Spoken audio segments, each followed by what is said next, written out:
ശബരിമല കേസുമായിട്ട് ബന്ധപ്പെട്ട് ചോദ്യം ചെയ്ത് വിട്ടയച്ച മുൻ മന്ത്രി കടകംപള്ളി അങ്ങനെ ചില ആൾക്കാരെ ചോദ്യം ചെയ്ത് വിട്ടയച്ചിട്ടുണ്ട്. അവരെ എല്ലാം വീണ്ടും വിളിപ്പിക്കും. ഏകദേശം ബൃഹത്തായ ഒരു ലിസ്റ്റ് തയ്യാറാക്കിയിട്ടുണ്ട്. ഏകദേശം 113 പേരുടെ ലിസ്റ്റോളം വന്നിട്ടുണ്ടെന്നാണ് വരുന്നത്. ശബരിമല സ്വർണ്ണ കവർച്ചാ കേസിൽ വേലിയിലിരുന്ന പാമ്പിനെ എടുത്ത് തോളത്തിട്ട അവസ്ഥയിലാണ് മുൻമന്ത്രി കടകംപള്ളി സുരേന്ദ്രൻ ഇപ്പോൾ.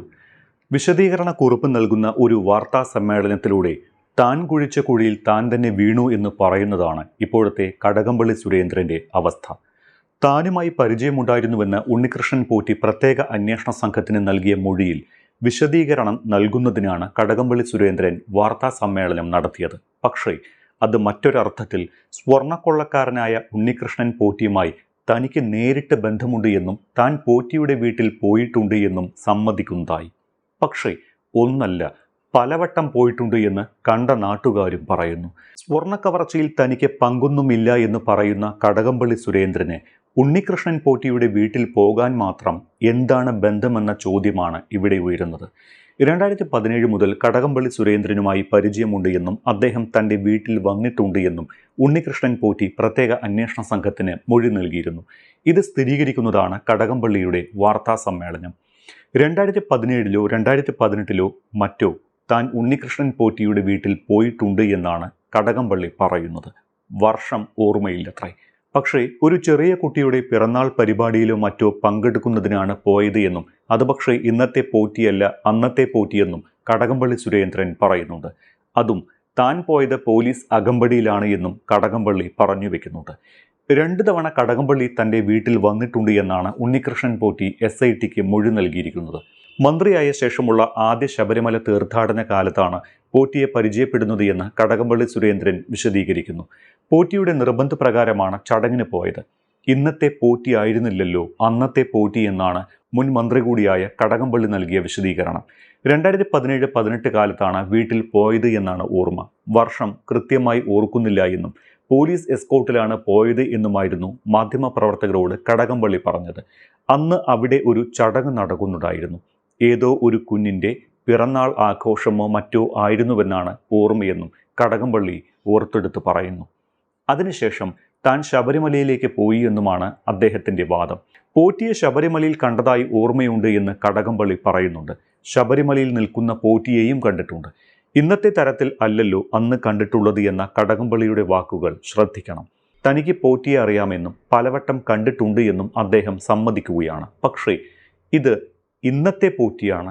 പോറ്റി ശബരിമലയിൽ ക്രമക്കേട് നടത്തിയത് പെട്ടെന്നൊരു സുപ്രഭാതത്തിൽ അല്ല എന്നുറപ്പാണ്. അതിന് അന്നത്തെ ദേവസ്വം ബോർഡ് പ്രസിഡന്റ് അടക്കമുള്ളവരുടെ മൗനാനുവാദവും ഉണ്ടായിരുന്നു.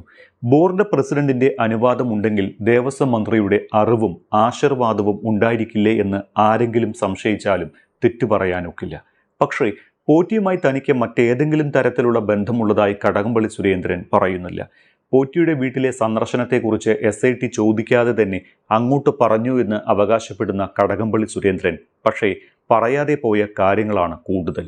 ഇതേക്കുറിച്ച് വാർത്താ സമ്മേളനത്തിലും അദ്ദേഹം ഉരുണ്ടുകളിക്കുന്നത് കണ്ടു. പോറ്റിയുമായുള്ള ബാംഗ്ലൂരിൽ വെച്ചുള്ള കൂടിക്കാഴ്ചയെക്കുറിച്ചോ പോറ്റിക്കൊപ്പമുള്ള ഫോട്ടോയെക്കുറിച്ചോ ഉള്ള ചോദ്യങ്ങൾക്ക് അദ്ദേഹം മറുപടി നൽകിയില്ല. ഇത് അദ്ദേഹത്തിന് ഇക്കാര്യത്തിൽ എന്തോ ഒളിക്കാനുണ്ട് എന്ന സൂചനയാണ് നൽകുന്നത്.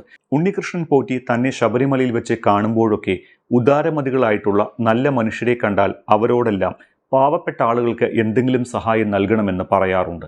അത്തരത്തിൽ ആർക്കൊക്കെയോ വീടുകൾ വെച്ചു കൊടുക്കുകയും ചെയ്തിട്ടുണ്ട്. ഭാഗ്യത്തിന് തൻ്റെ മണ്ഡലത്തിൽ അങ്ങനെ വീടുകൾ വെച്ചിട്ടില്ല. പോറ്റിയിൽ നിന്ന് ഗിഫ്റ്റുകളൊന്നും വാങ്ങിയിട്ടില്ല എന്നുകൂടി അദ്ദേഹം പറയുന്നു. ശബരിമല സ്വർണ്ണ കവർച്ചാ കേസിൽ ഒരിക്കൽ SIT കടകംപള്ളി സുരേന്ദ്രനെ ചോദ്യം ചെയ്തിരുന്നതാണ്. പോറ്റിയുടെ മൊഴിയുടെ കൂടി അടിസ്ഥാനത്തിൽ വീണ്ടും ചോദ്യം ചെയ്തേക്കുമെന്ന സൂചനയുമുണ്ട്. കടകംപള്ളിയെ വീണ്ടും ചോദ്യം ചെയ്തേക്കുമെന്ന സൂചന CPM ക്യാമ്പിൽ കടുത്ത ആശങ്കയ്ക്കും വഴിവെച്ചിട്ടുണ്ട്. ഇരകളെ തേടുന്ന, ഇരകളെ മുൻനിർത്തി തങ്ങളുടെ രാഷ്ട്രീയ താല്പര്യം നേടിയെടുക്കുന്ന പ്രതിപക്ഷത്തിൻ്റെ രാഷ്ട്രീയമാണ് സ്വർണ്ണക്കൊള്ളയെന്നാണ് കടകംപള്ളി സുരേന്ദ്രൻ്റെയും CPMൻ്റെയും നിലപാട്. ഉണ്ണികൃഷ്ണൻ പോറ്റിയുമായി കടകംപള്ളി സുരേന്ദ്രൻ സംസാരിക്കുന്ന ഒരു ചിത്രം ഇപ്പം വരുന്നുണ്ട്. കടകംപള്ളി സുരേന്ദ്രൻ അതിനൊരു വിശദീകരണം നൽകിയിട്ടുണ്ട്. എങ്കിലും അദ്ദേഹം മന്ത്രിയായിരുന്ന സമയത്ത് ഉണ്ണികൃഷ്ണൻ പോറ്റിയുടെ വസതി സന്ദർശിച്ചിരിക്കുന്നു, എന്തു കാരണത്തിലായിക്കോട്ടെ സന്ദർശിച്ചിരിക്കുന്നു എന്നുള്ള വെളിപ്പെടുത്തലുകൾ അദ്ദേഹം തന്നെ ഇപ്പം വെളിപ്പെടുത്തിയിട്ടുണ്ട്. ഏതായാലും ശബരിമല കൊള്ളയിലെ ഇടിയുടെ വരവോടുകൂടി ആരൊക്കെയാണ് അതിനകത്ത് പണമുണ്ടാക്കിയത്, ഇതുവരെ ലിസ്റ്റിൽപ്പെടാത്തവർ പലരും വരും എന്ന് തന്നെയാണ് കാണുന്നത് ഞാൻ. അതുകൊണ്ട് ഇടിയുടെ വരവോടുകൂടി തന്നെ കൊള്ള നടത്തിയവർക്ക് ഒരു ഭയപ്പാട് തന്നെയാണ്. കാരണം ആരൊക്കെ ഇൻവോൾവ് ചെയ്തിട്ടുണ്ട്, പണം എങ്ങോട്ടൊക്കെ പോയി.